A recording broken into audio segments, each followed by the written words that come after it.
Tenho dois alto-falantes aqui. Um Hard Power 1350 e outro é um Snake. O cliente falou que é de 1000, mas ele não tem nenhum... Ele não tem identificação, né? Então aqui eu tenho um alto-falante que é voltado mais para o PA e esse aqui para o som automotivo. Uma das características que tem de diferença é que, exemplo, esse alto-falante aqui, ó, ele tem o gap bem mais fechado. O Hard Power, o gap é mais aberto, bem mais aberto. O que ocasiona, né, quando o gap é mais fechado? Eu vou exemplificar. Vamos supor que a mangueira é o gap do alto-falante. Quanto mais aberto, menos a pressão de água e menos fluxo, vamos supor, menos fluxo magnético. Quanto mais for fechado, maior é a pressão de água. No caso, quanto mais fechado, maior o fluxo magnético. Então, quanto mais fechado, maior é o fluxo magnético. Consequentemente, como ele é mais fechado, o fio da bobina aqui é bem mais fininho. Esse aqui eu não tenho certeza se é fio chato, mas os Snake mais antigos são de fio chato. Essa aqui é uma bobina de fio chato que não estava nele, mas eu acredito que seja fio chato. Essa aqui já, a do Hard Power, já é um fio de secção redonda, fio de CCAW, como é o 4 ohms, é o fio 23. Então, como o gap aqui é mais fechado, o fio aqui é mais fininho. Pelo fato do fio ser mais fininho, também ele vai ser mais leve. Se eu pegar e exemplificar aqui, ,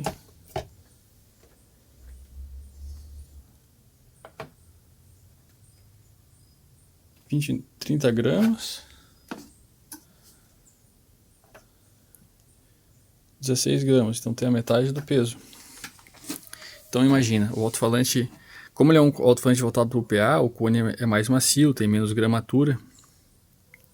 Então, como tem mais fluxo, se eu aplicar, ainda mais com uma bobina que é mais leve, se eu aplicar 50 volts nesse alto-falante e 50 volts nesse, esse aqui ele fala muito mais.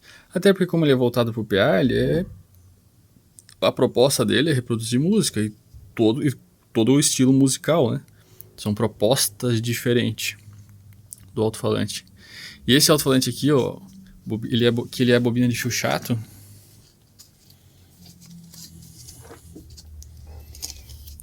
Tá vendo aqui que o fio é quadradinho, não é redondo igual esse daqui. Então o que muda quando ele é fio chato? Ele é mais eficiente ainda. Se ele fosse fio redondo, mesmo assim ele seria mais eficiente. Ele sendo fio chato, ele vai ser mais eficiente ainda. Ó, imagina que isso aqui é a bobina do alto-falante. Ela é redonda aqui, ó. Só que tem esses vãozinhos aqui, ó. Tá vendo? Tem esses vãozinhos.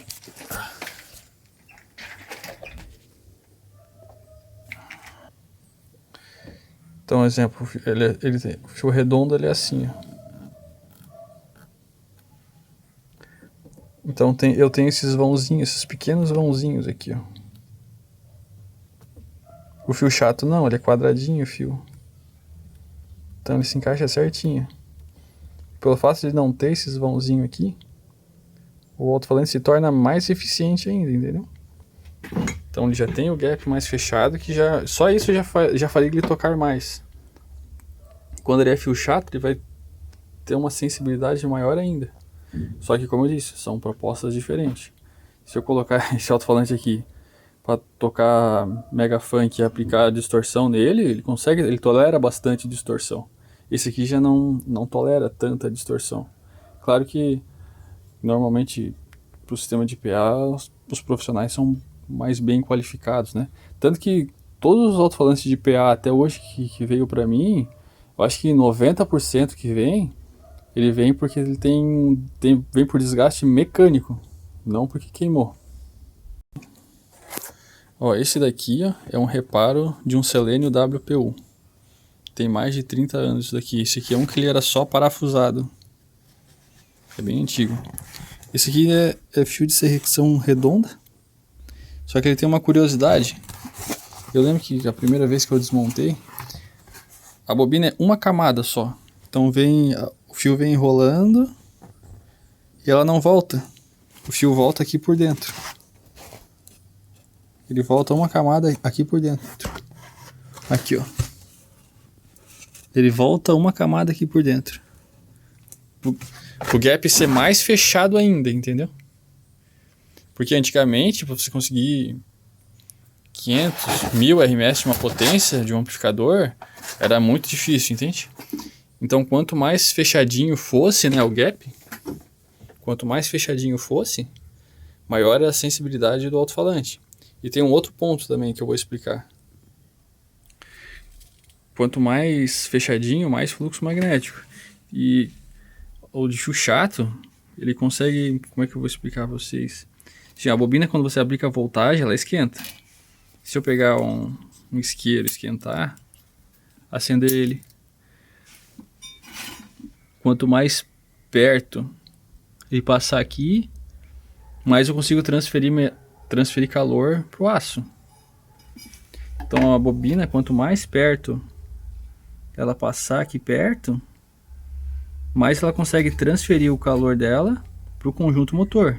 E isso ocasiona que o alto-falante consegue converter isso em som, entende? Ele consegue ser mais eficiente.